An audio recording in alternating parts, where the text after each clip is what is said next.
In light of recent events, I think that now is a great time to have a discussion about a very uncomfortable and disturbing truth, which is this: the world hates to see Black women happy and winning. For outsiders to not particularly care to see Black people winning, I mean, that's to be expected.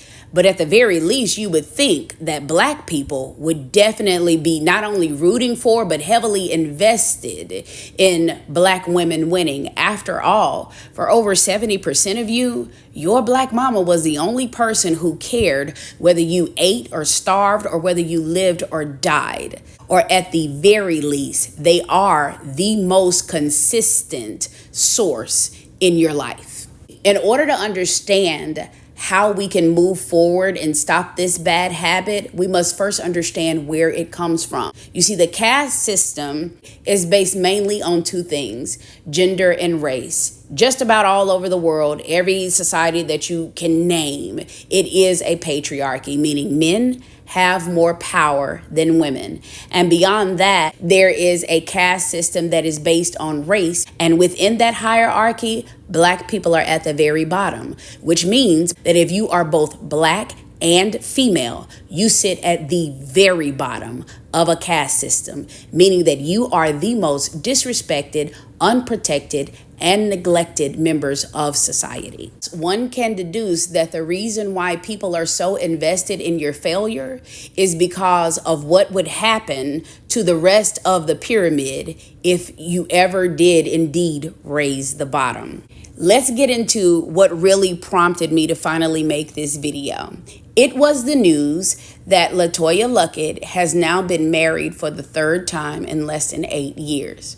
Now, of course, you had her most recent ex-husband come out with his sour grapes commentary, but the truth of the matter is this: Letoya Luckett needs to be applauded for knowing how to cut her losses. This is the undoing of Black women: attaching yourself to the wrong partner and not knowing when to let go before a change comes about in your life that throws off the course of your entire life. Know your worth. Believe that you're worthy of it. And if marriage is something that you desire, then you will attract it. So shout out to her for consistently getting what she wants out of life. Here's why that's important. The manosphere teaches you that if you are any of these things, over 30, if you have already given birth, or if you have been divorced, you are damaged goods and undesirable. And what women like Letoya Luckett do is they really show proof of concept to the contrary. And that's why you're mad. Which is a perfect segue into our next case study, which is Melody Rodgers, formerly Holt. What was particularly disgusting to me was how everybody on that show, men and women, the younger and the older generations, saw how disrespectful Martell was. They saw his outbursts and fits of violence and rage. They saw the fact that he had no intention of actually permanently changing his behavior, and yet and still everybody tried to browbeat and guilt Melody into staying in that toxic marriage. And Melody was strong enough to say, no, enough is enough. I deserve better, and so do my children. For her to get a divorce and have 4 children and not have to go backwards in lifestyle is one of the greatest fears. Once again, the problem with the situation and why you're mad is because of the proof of concept that yes, you actually can leave the father of your child or leave your husband and not have to suffer for it. Also, the notion that the children are just going to be destroyed and you're going to have a broken home and broken children. Well, their father broke them when he broke his vows.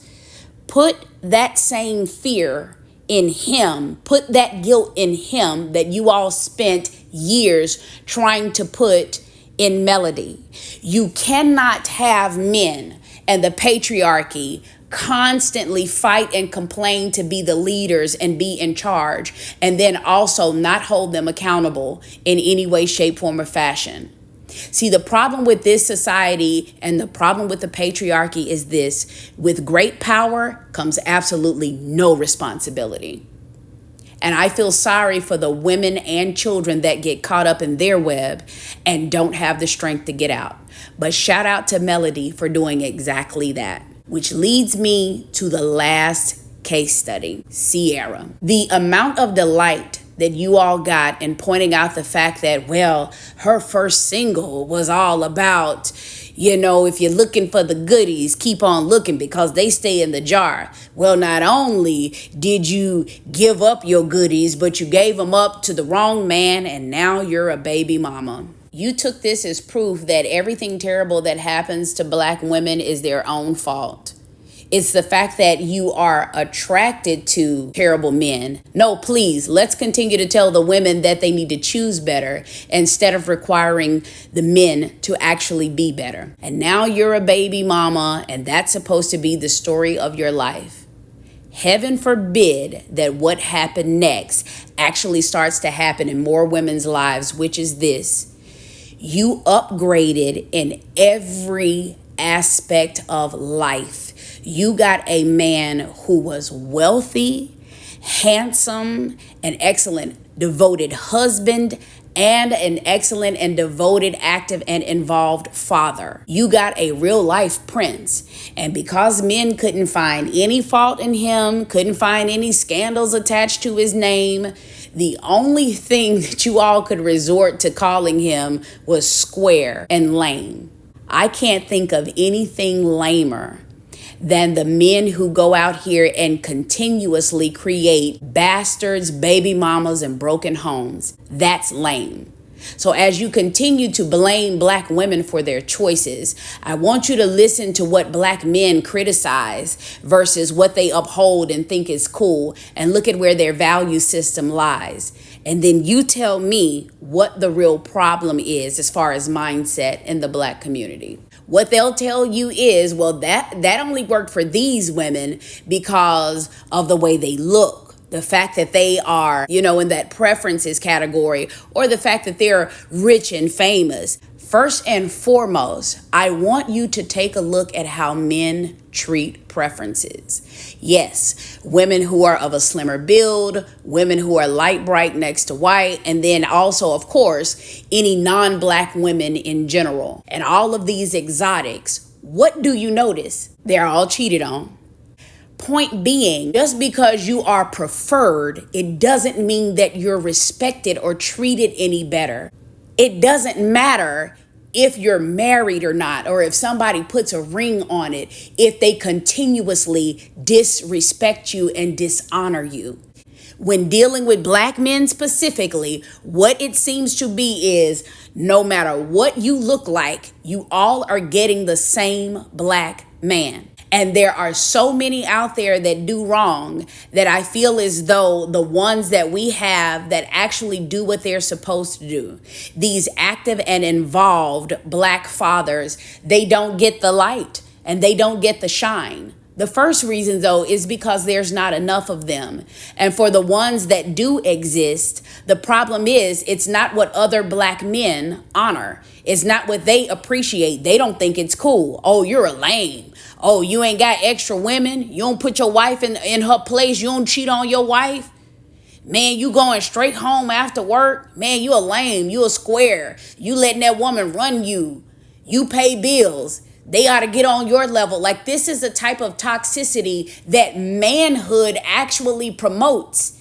And it's the wrong thing. So shout out to the Black men that can actually go against the grain and put family and legacy and building together first. Shout out to the ones that don't treat your wife as some sort of afterthought, that doesn't believe that her hopes and dreams and her feelings have to come secondary, if at all, to yours. But honestly, you all need to be a bit louder as it pertains to defending Black women and the Black family unit.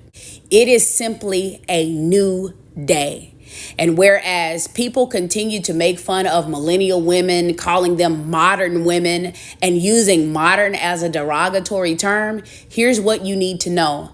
Millennials are literally the first generation in history where women are actually allowed to have a mortgage or a bank account in their own name without a man actually being on the account or on the lease or loan. Highest time of women entrepreneurs, business owners, and also women climbing the corporate ladder and getting to sit in the top positions. This is the first time in the history of the world that women can even have any type of semblance of being anywhere near the opportunities that men have. And thus, as time and the laws have evolved and we're no longer a man's property, as we have more options, we're choosing those options. So the solution isn't for women to take their shoes off and get back in the kitchen.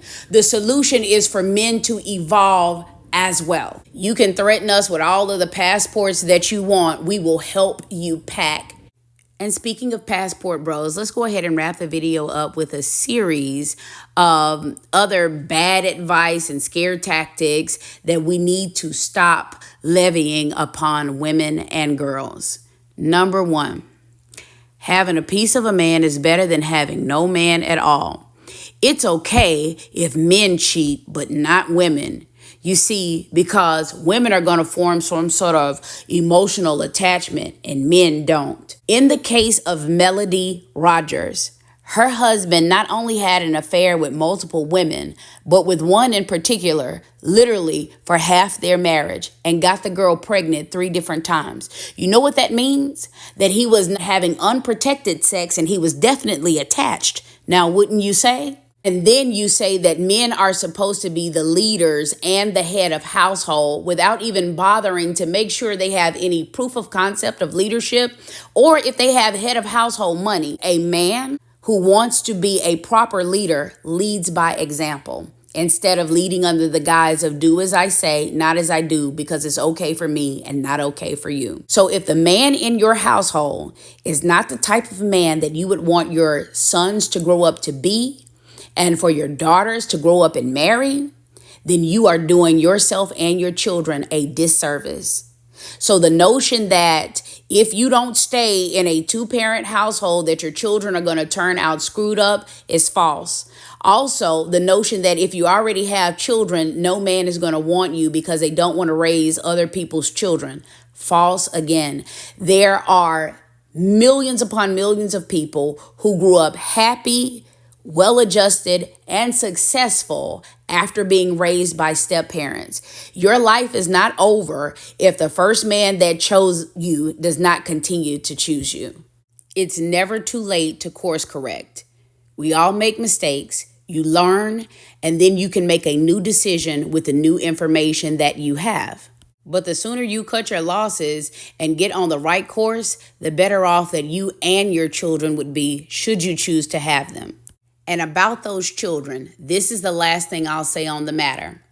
You know, my motto is balance equals righteousness, and anything that lacks balance will inevitably lead to chaos. Mean, if the same advice is not given in the opposite direction, or the same thing is not done on the opposite side, then somebody's doing something wrong. And here's what I mean by that. You have heard 1,000,000 times a woman being told to stay with a man after infidelity for the sake of the children. Never, not one time in all of the history of media have I seen men telling other men that they need to stay with a cheating wife for the sake of his children. However, if somebody should be making sacrifices for the greater good, that sounds like something that a leader would do, correct? So stop settling for less, and girl, learn that Sierra prayer. Good evening.